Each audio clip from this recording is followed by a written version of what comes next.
Hi everyone, my name is Owen. As you know, I'm a storyteller and I'm the host of Time Between Times Storytelling on YouTube and podcast. I'm here today with something a little bit different. Something a little bit different for you, different for me. For many years, I have spoken and talked about and presented courses on stress management and mental health. I don't have any qualifications in the subject. Only that I've been a mental health sufferer since the 22nd of May 2004. What I'm going to do today is I'm going to talk you through a presentation that I've used many times, that I've adapted over the years, and that I've added to and taken away from, all about how we can help each other in times of real stress, how we can help each other feel a little bit better, and how we can just get the blues to leave us alone for a bit. It's a really nice presentation. Oh, well, I'd like to think so. And it'll talk about stress, about what stress does to us, the different types of stress, what it can do to us physically, mentally. And then we'll finish off by talking about how we can make things a little bit easier for ourselves. So sit back, guys. On my Time Between Times videos, I always tell you to take the walk to the fire pit at the heart of the forest. And essentially, I'm telling you to be mindful. So that's what we're going to do today. We're just going to be mindful and talk a little bit about what's bothering us. What I say to you is have a listen, have a watch. If there's things in this that don't do it for you, then don't use them. A lot of the stuff in this is really quite obvious. Some of it, God forbid, is a bit, sandals and flip-flops and flowers. But hey, we can all do with a bit more of that in our lives, I think. So sit back, relax, and let me guide you through this little piece about stress in the workplace. Okay, the objectives today, my friends, is to gain an understanding of the causes and symptoms of stress, to gain awareness on the principles of mindfulness. And although I don't think we can practice a body scan relaxation, I can talk about it and I can guide you as to where you can find them. And hopefully that'll benefit you. First of all, I sort of put stress in three different categories. And the first of those is work stress.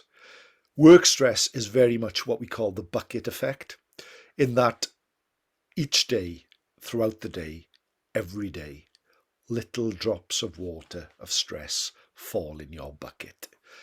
And taken individually, they don't do a great deal. But at the end of the day, your bucket overflows, and that can make us unwell.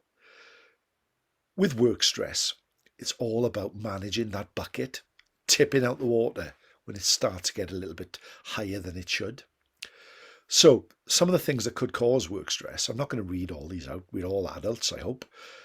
Being unhappy in your job, working long hours, little chance of promotion, perhaps having to give presentations, working in quite a toxic environment. All those can cause lots of work stress. So have a look at where you are working, what you are doing, and how it makes you feel. Are you fulfilled? Are you happy? Do you feel that your creative needs are being met? Do you think that you are working in a positive way? All these things need to be taken into account for us to be happy and productive and feeling good in our work. And I'm not saying you need to leave your job or anything like that, although, some of us have. It might be that you just want to work in a slightly different way, in that you want to take where you work and perhaps adapt what you're doing to cause you a little less stress. Could be that you want to have a chat with your boss, your manager, or people who work with you and say, look, I don't feel too great at the moment. Maybe there's something we could do to help. Let's have a look as we go along. Then we have life stress. Now, life stress is what happened to me. Something happened to me on the 22nd of May that actually just tore my life apart. In 2004, it was a long time ago. It was 18 years ago as I record this. And I was injured quite badly. But the worst thing that happened was the feeling that hit me out of nowhere. okay? That feeling of stress and anxiety and depression that hits you like an absolute bus. And it happened to me in that way. And this could do it. Life stress is usually the sort of thing that blindsides you on a Tuesday afternoon. It's always a Tuesday. I hate Tuesdays. Tuesdays, these things that you don't expect, you're unprepared for. And then out of nowhere, something horrible happens. And that there's a list here: the death of a loved one, an illness, a traumatic event. All these things can cause you to become unwell or get really stressed really quickly. So it's well worth bearing in mind that if this happens to you, it's quite common. And like myself, I was really unwell for a long period of time. And I'd find myself wandering off, and I'd find myself like in the middle of a park 3 miles away and think, how did I get here? Just because I was so preoccupied with what was going on in my mind. And that all happened like that. And it can happen like that. And it's just for us to be aware that that can sometimes happen.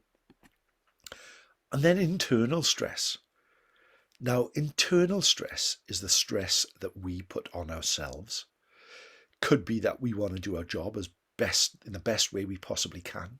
It could be that we want to give a good impression to people. We always want things to be perfect.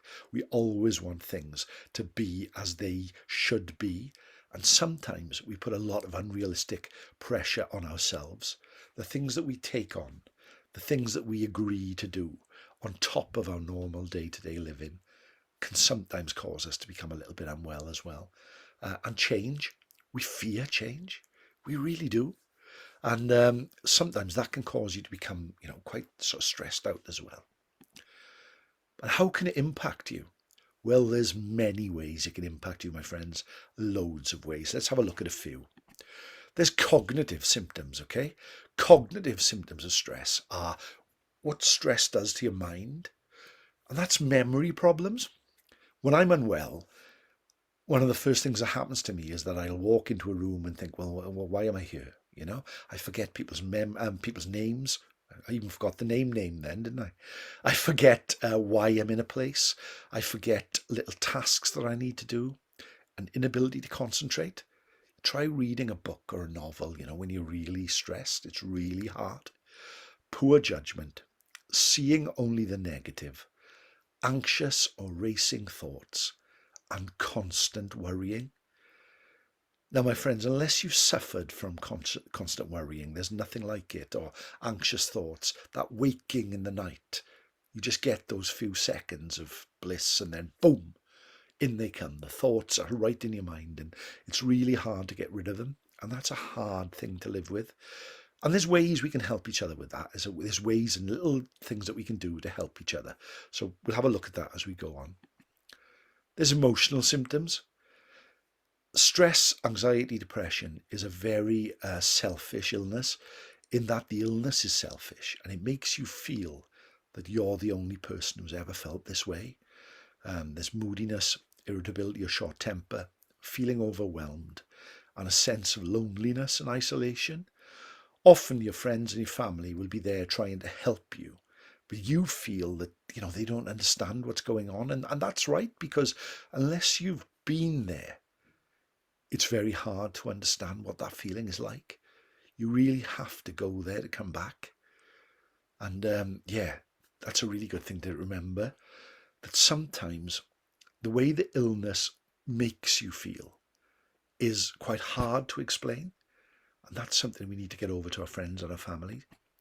There's physical symptoms like aches and pains, differences in bowel patterns, nausea, loss of sex drive, frequent colds.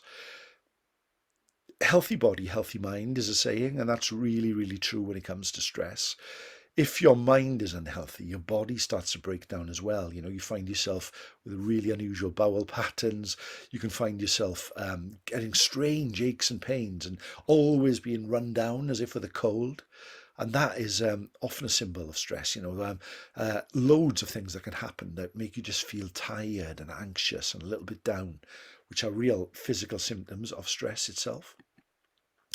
And behavioural symptoms, eating more or less. For me, it's eating really. I find I eat loads when I'm stressed. Sleeping too much or too little for me. I find a common thing that happens to me is that I will wake up at exactly the same time every night. And that's okay when it's 6:15 a.m.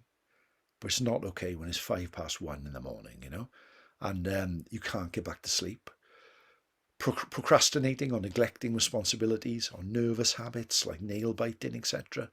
All these are common traits of stress, along with isolating yourself from others. We're a really isolated society. I would love to be able to give you this presentation in the room where we could all discuss and have a chat about it. But we can't, because that's just the society we're in at the moment, with what's going on and, self-isolation, all those sort of things. So it's really worth just being aware. When we know these things are symptoms, we can sometimes almost self-diagnose, which is good. But here we are, guys. This is the crux of what I want to talk to you about. How can we help ourselves? Little treats, little breaks, big improvements. There are small things that we can do in life that will help us to get over what stress is causing, what stress is doing with us, really. And looking at these individually, you might think, Owen, for goodness sake, I know this. Yeah, you probably do. But are you seriously acting on it? There are so many little things that we can do in our lives to help us with stress, anxiety, with depression, that taken as sums of the parts, they aren't very much. But when we put them together, they can create a coping mechanism that will really help us get on top of where we're feeling. So if you find yourself walking towards that pit, if you like, of being unwell, ask yourself, am I doing any of these self-helps? Let's have a look. Beating stress at work, being productive, feeling better, living well. That's all we want, really, isn't it? We want to feel well, we want to live well, we want to be happy, we want to be kind. We want to make our lives better for ourselves and those we're lucky enough to share them with. So let's have a look what we've got. The first one is walking. Walking for 30 minutes a day has been shown to have huge beneficial effects on anxiety and mood. It makes a massive difference to the way you feel. I'm not just talking about walking with our music blaring or audiobooks. I'm talking about walking and taking in what's on around us. I'm really lucky. If I look out of my bad curtains into the back there, I live on the edge of a forest. And when I walk through that forest, the smells, the sounds, the things I see in that forest just bring my mind alive. It's one of my favourite times of day when I walk my dog in the woods. But we can all do that no matter where we are.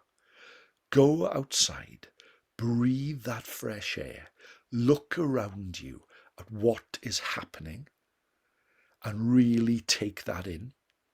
Try just to concentrate on your feet hitting the ground and looking around at what is going on around you. That opens your mind, it opens your imagination, it makes you feel fulfilled. Physical exercise is really good for you. I like a bit of running. I always feel better after a run, but we don't have to be able to run to feel better. Just a walk or a cycle, with a dog if you have one, with a friend, if you want to have a chat with a friend, all that is really worth doing. Taking a walk can increase concentration and productivity as well, and helps you get fitter and more resistant to the stresses and strains of modern life. I've been procrastinating about doing this, but I went for a walk just before I started in order to get myself in the right frame of mind to produce this short video for you guys, something I've been meaning to do for a long time. And here it is. Walking is so positive. Get out there and start to feel better. Just getting some fresh air can help you clear your mind and feel far more positive. Getting to sleep. We don't take sleep seriously enough.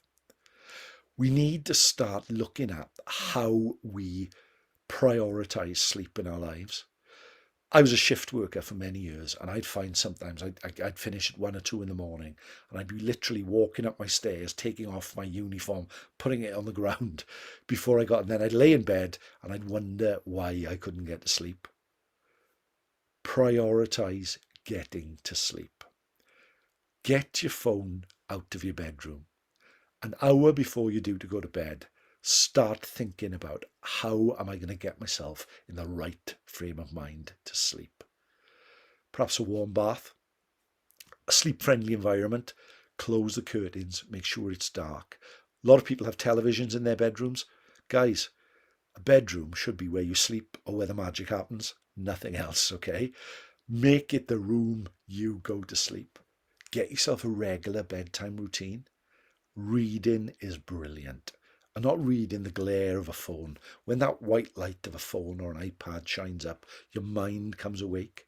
Read a traditional book, hopefully a novel, something that you can lose yourself in until you slowly start to feel yourself going to sleep.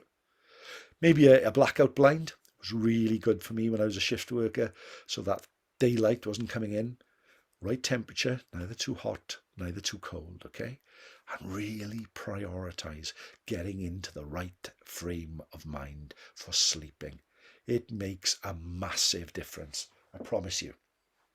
Just have a drop of my glass of squash. Very British thing, squash. I found that out. Don't know why. Cordial, perhaps, somewhere else. Prioritize sleep, guys. Create a sleep-friendly environment. And make sure that sleep is as important as everything else in your life. Don't just grab a couple of hours here and there. Really give yourself, invest in your sleep. It's hard when your families are young and things like that, but you will benefit so much from it by giving yourself the time that you need to get a good night's sleep. Technology. Now, this goes on from what I was just talking to you about. I have something in my life called the 30-30 rule. And that to me means I don't take my phone to bed and I don't use it when I first get up. 30 minutes before I go to bed, my phone goes off and I don't switch it on for 30 minutes after I get up. Those emails can wait. Always do that. Let yourself step into the day. Let the day start without bombarding yourself with information, and let the day finish without bombarding yourself with information. Makes a big difference to the way that you feel. And that's with positive programming as well. Now that, when I look at Facebook, I look at Twitter, I look at Instagram to a certain degree, it's very, very preachy. I know I'm preaching right now, okay? But it's very, very just, isn't it? And everyone is doing wrong. And it's all about people's bad experiences and what has happened. How about you just look at some positive things? If you're going to post on social media, just post some positive things. The way it makes you feel when you get those likes coming back, when you get people responding to that, makes a big difference to your mood. So don't wallow in other people's misery. Just concentrate on positive things, positive posting, positive programming, right? And all those things that you do. And give yourself phone-free hours, okay, to start. How about combining it with that walk? Don't take your phone. Or perhaps leave your phone behind when you do something. Perhaps watch a film or read a book and say, I'm not going to look at my phone for the next 30 minutes, an hour, and try and build on that to a couple of hours, to a couple of days. See how you do. The older ones amongst us, me very much included, will remember the days before we had mobile phones. And although they are immensely beneficial, it is actually sometimes good to do without them for just a little bit of time. So please, give it a go. It makes a big difference. Live performance. There is something about seeing a live performance that connects you to something. We all like the cinema, and the cinema is great. We get to experience something with a group of people. But one of the best things you can do is go and see a live band. go and see a play, go and see a musical where you're actually connecting with live performers, okay? It makes a huge boost in your mood. Some of the best nights I've had has been when there's been a live band and you're actually playing and everyone is getting into it. We're moving away from live performance, or even going to the theatre or even going to the cinema. We tend to sit at home a lot and watch televisions and series and these type of things. Make a concerted effort to get into live performance. Is a huge benefit for your mood and for society on the whole. And just on social media, do you need to look at it as much as you do? It's not real. What happens on there isn't real. Concentrate on what's happening around you and less on what's happening in your virtual world if you want to increase your mood. Relaxation techniques. Now, when I was unwell, I can remember someone saying to me, you need to do a body scan. And I remember thinking, that's a bit flowers and flip-flops. I don't want to do that. And then I tried it and it hugely benefited me. And there's many other things we can do as well.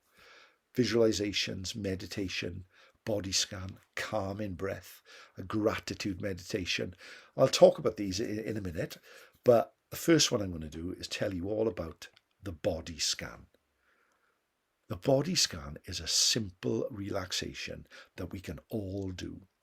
Doesn't take much time. It's available free on YouTube. In fact, I'll put some links to some really good body scans on this presentation and also in the notes underneath. You can have them that last 10 minutes, 15 minutes, half an hour. You can have body scans that last 8 hours, okay, through your sleep. All they do is that you listen to a voice telling you to relax certain parts of your body, usually starting with your feet, heading up to your head. You forget about everything else that's going on and you only concentrate on the voice. It's hard to do, but when you get it, it makes a big difference to you. I can remember when I started, I remember thinking, ooh, I don't think I like that. I don't think it's that great. But I went back and did it again and again and again. And now I do it about 3 times a week. I'd like to do it a bit more. My blood pressure has gone down. My mood has increased. It's made a big difference into the way I conduct myself. Please give it a practice. Just give it one go and let me know in the notes below how you got on with it. It will make a big difference, I promise you.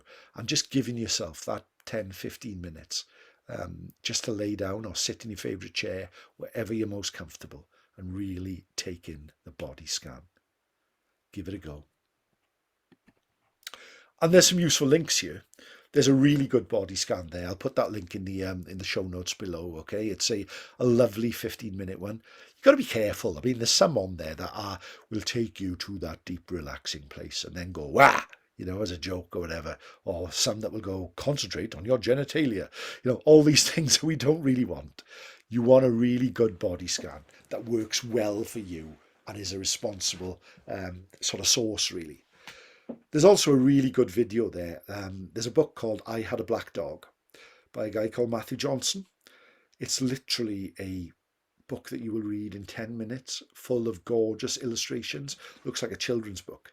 And there's a lovely version of it on YouTube. If you just type in I Had a Black Dog, it will tell you more about anxiety and depression and why you feel that way than many textbooks for many hundreds of pages. It's well worth having a look at. And at the bottom of there, I've been quite cheeky, but I've put my own little storytelling channel on there, Time Between Times Storytelling. I try and do that in a mindful way. So although it's not a body scan, it's all about us awakening our imagination and concentrating on the story. And the story is what keeps us where we need to be. So our minds aren't wandering out there and, causing us issues, really. There are other types of visualizations and relaxations you can do as well. There's a calming breath, which is literally about you breathing in, breathing out, calming yourself down, imagining the journey of the breath. There's a visualization, which I've done a few on my podcast as well, visualizations, where the voice will ask you to visualize maybe walking on a forest path, or maybe walking on a beach, or being somewhere really pleasant, feeling the hot air on your face, feeling the cool breeze, whatever way that helps you relax. There are many things of those. And there are also gratitude meditations where you meditate on what is really good in your life. And we've all got things that are really good in our lives. And when you actually think about where we are, and where some people actually are, it can really help our mood to concentrate on that. So give a few a go. There's hundreds of them on YouTube. Just type in calming breath or gratitude meditation and experiment. Have a little go at what you can find and see if that will help you. They're often really, really good. The effect of food on stress and mood. Quite poetic, isn't it? I find that when I'm ill, I'm a nightmare for crisps. I love nothing more than smashing a packet of crisps. A tube of Pringles has been known to fall victim to my greed. So although you're attracted to those type of foods, they aren't the foods you should be looking at, really. These aren't the droids you're looking for. They are the foods that we should steer clear of, and we should be concentrating on healthy meals, good colours, good foliage, good fibre, all those sort of things. Healthy body, healthy mind, okay? Healthy you. So no matter how tempted you are to get that massive slice of cake, like that lady on the presentation there, it's all about us trying to be positive about what we do with our lives. Really, really important. The laughing place. This is my favourite slide, really. That's Brer Rabbit there. We don't see much of him anymore. But what Brer Rabbit had, he had somewhere called the Laughing Place. He spent his life being chased by Brer Fox and Brer Bear, and they were always trying to catch him and eat him. But he would go to the briar patch, which was all loads of nettles and spiky plants, and he could fit in there because he was a rabbit. In the middle of that, there was a small fishing pond, and that was his laughing place. When he went there, he could sit and fish and spend hours thinking of nothing but fishing. And that was his laughing place. All of us need a laughing place. All of us need somewhere we can go where we just do that task. I'll share something with you at the moment. I like painting toy soldiers, okay? I'm a bit of a geek. But when I'm painting toy soldiers, I don't think of anything other than painting toy soldiers. I like building Lego. When I'm building Lego, I don't think of anything other than building Lego. When I'm playing a sport, which are brilliant, okay, if you play football, you play rugby, you play netball, whatever it is you want to play, whatever brought you to the dance, could even be dancing, make sure you don't lose that. That is you. Find your laughing place and spend time there every day if you can. Even if it's just grabbing 10 minutes, just get in your laughing place and be there and lose yourself in that hobby, because that makes a big difference to us. Outdoors, reading, exercise, gardening, dancing, being in a choir, all these things are brilliant, brilliant ways to help us relax. Our society is becoming more and more insular. My dad used to go to the pub 3 times a week. People would look at me as if I had 2 heads if I asked to go to the pub 3 times a week. And I'm not saying go to the pub, but what I am saying is be with people, join a choir. I'm part of a little amateur theatre group. I love going out there and putting on a production. Being with people makes a big difference to the way that you feel. If you sit alone at home in your bedroom, things can get a lot worse in your mind. Get out there and be with people really helps. Podcasts. Mindful listening. There are loads of podcasts out there which can help you. All about relaxation, all about or any sort of podcast really. You know, history podcasts, storytelling podcasts, ghost stories, film reviews, anything like that, as long as it keeps your mind active and focused on positive things. I've put the link, again, I'm being cheeky, I put the link to my podcast there, Time Between Times, and I do some mindful listens on there, which are all, as I said earlier, little relaxing sort of ways to sit back and enjoy listening to something.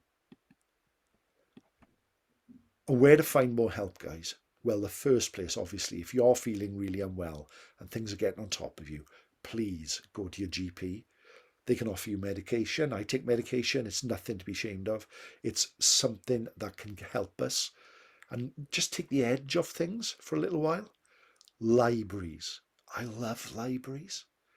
There are so many good books and self-help, and they're a brilliant, mindful place to be. Visit your local library if you haven't. They are a wealth of information and are a brilliant environment and where to sit. The internet is really, really good, but positive searching, folks. Look for positive presentations that will help you. At the end of the day, I think I've got a couple of good sayings that sort of help me through things. A good friend of mine taught me a really good saying, and that is, holding on to hate is like drinking poison and hoping that somebody else dies. Don't get caught up in bitterness. Try and be positive. Even if, there's something that's really annoyed you out there, don't let it embitter you. Get out there and do positive things. And my other little saying, my little anthem is, be bothered. It's very easy to not be bothered to do something. I can't be bothered. Be bothered. When I am bothered and actually get out there and do things and are positive, I very rarely regret that. So if you feel you need to get out there and do something, you want to join something, you want to be a part of a club, you want to speak to people or get to know people, make the effort. It will have a huge beneficial effect on you. And that, my friends, is more or less it, really. As I said, my name is Owen Staton. I'm a storyteller. That's what I am. I work as a trainer now, and mental health is one of the things that I train. I was a police officer for 20 years. I am who I am, and I try not to be anybody else because everybody else is taken. But I am here, and if you want any help or you feel this presentation has benefited you, then please let me know. I'm on Twitter there, at Owen S. Griffiths is my Twitter name.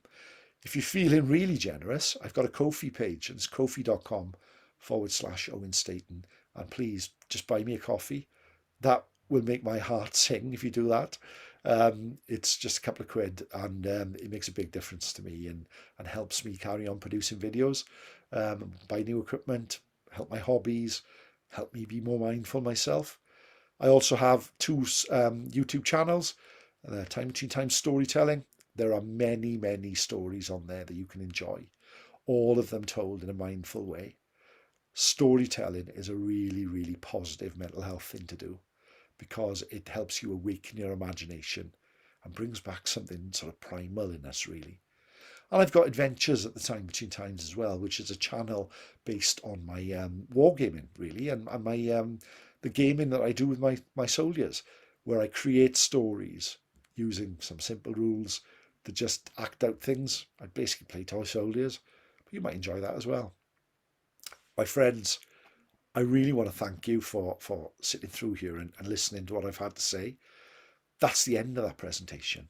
It's something I've been meaning to do for a long, long time, and I've really enjoyed talking to you tonight. Please share this if you think there's anyone out there who will benefit from it. Please use it as best you can whenever you want to. And please have a go at the body scan. Have a go at walking outdoors and let me know how you got on. Diolch yn fawr iawn. Thank you very much for joining me here today, all right? And take care of yourselves. And if there's anything that I haven't covered, how about you let me know? And maybe I'll do another follow-up video where we can talk about a few other things. Thank you for listening, my friends. Take care, God bless. I really, really hope that everything is okay where you are. And if it isn't, take a few exercises to make sure that it is. Thank you, my friends. No star.